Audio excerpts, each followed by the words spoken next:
Ayan mga lalabs, andito po kami sa parke ng aming munisipyo. Ayun yung aking apo. Ayan, siya po. Yan ang aking apo. So dinala ko siya dito para mag-play. At talaga naman pong nako, dahil nga ni walang pasok, ay nako, ay di maghapon sa iPad man din. Ay kaya ako ay maglaro siya din sa park. Ayan. So nakapaglaro na siya dyan kanina sa slide. Dahil nga ni medyo ano pa, masyadong maaga pa, parang alas 3 pa lang wari, alas 4 na baga. Ay di wala pang mga bata din eh. Ay ayan. So video lang po para pang upload.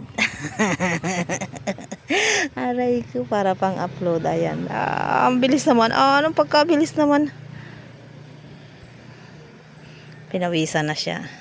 So minsan talaga mas mabuti rin talaga na may ganitong palaruan ng mga bata. Para nga ni pag ano ay nadadala din eh, at nakakapag-exercise din sila. Nakakapagpapawis.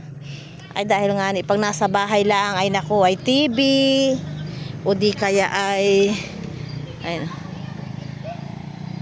ang ingay ng mga yun. Tawag din eh, nakwento ko. Nood lang ng TV o di kaya mag-cellphone, mag-iPad, ayan. Ay dahil nga ni siya ay nako, ay simula kaninang umaga pagkagising ay nag-iPad na. Ay tapos ay iniwan ko siya at ako'y sumamba. Ay pag-uwi ko pinakain ko lamang. Naglaro-laro lang ng konti sa labas, nag-scooter. Tapos cellphone na naman. Ay nako talaga ang aming baby.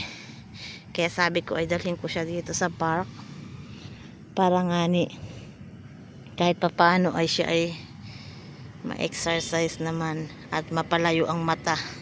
Maano ang mata sa cellphone.